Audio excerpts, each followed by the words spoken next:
سلام، حال شما خوبه؟ من احسان هستم از اپل نامه و حالا طریقش جلوه کردن iOS 5.01 رو به شما یاد میدهم.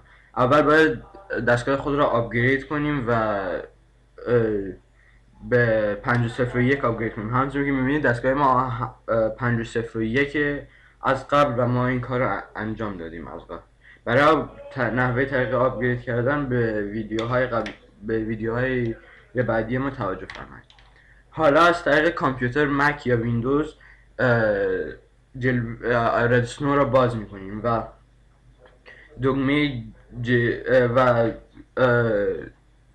و دیوایس خود را به کامپیوتر وصل میکنیم و دکمه جل بریک را میزنیم و دیوایس خود را با نگه داشتن دو دکمه پاور و هوم باتن برای چند ثانیه تا خاموش میشه. بعد از اون دکمه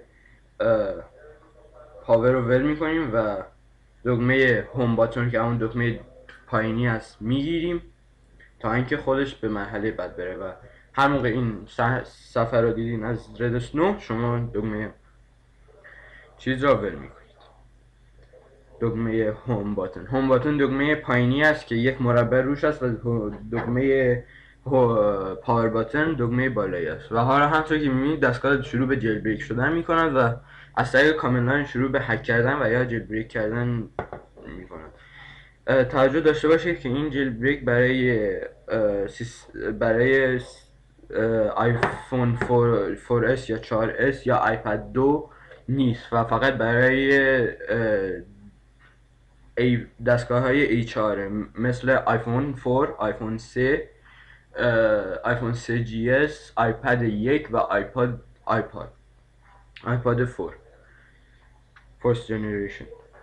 حالا ما منتظر میمونیم که جیل بریک شود و حالا این را نشان میده که در حال انتقال CD که همون برنامه جیل بریک یا آزاد کردن آیفون از زندان اپل هست را میبینیم و حالا دستگاه ما با داشتن CD جیل بریک شده است. همونطور که میبینید CD کار میکنه. امیدوارم لذت برده باشید. یادتون نره سابسکرایب کنید از طریق بالا. خیلی ممنونم. خداحافظ.